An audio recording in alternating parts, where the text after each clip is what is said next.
روز دوشنبه دوم اکتبر سال 2022 بیش از 10 شهر اوکراین هدف حمله‌های موشکی ارتش روسیه قرار گرفتند. این حمله‌های موشکی همگی 2 روز بعد ترکاندن پول کریم بود که رهبران روسیه مسئولیت آن ترکش را به دوش مقامات ویژه اوکراین بار کردند.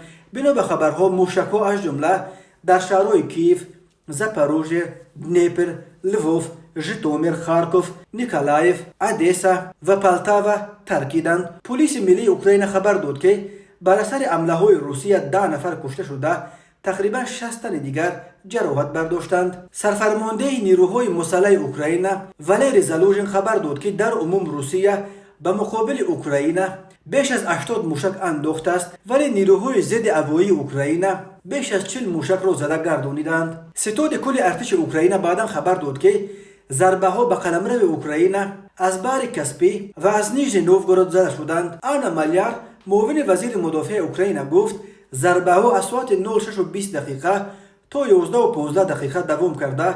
شهرهای کیف، لووف، دنیپر، نیژن، ژیتومیر و خارکوف هدف حمله ارتش روسیه قرار گرفتند. بجز از 83 موشک ارتش روسیه همچنین 17 هواپیمای بی‌سرنشین نو کامیکادزه تمغه شهید 136 که ساخته ایرانند استفاده کرده است.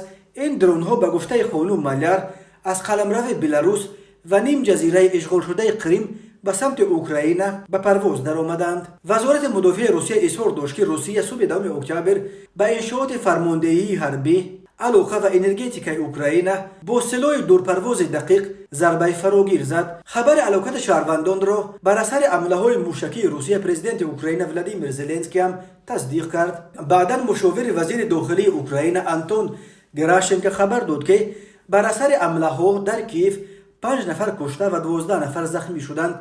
مشاور دیگر وزیر داخلی اوکراین رستسلاو سمیرنوف گفت تنها در نویه شفچنکای شهر کیف 8 نفر کشته و 24 نفر مجروح شدند.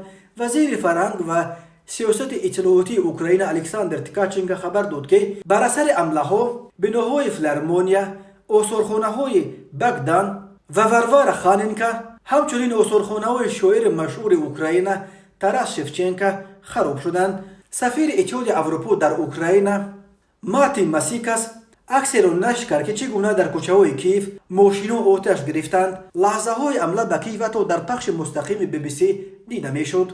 بنا به خبرها بر اثر حمله موشکی در زاپاروژه یک خانه استقامتی بسیار قبطه ویران شده است.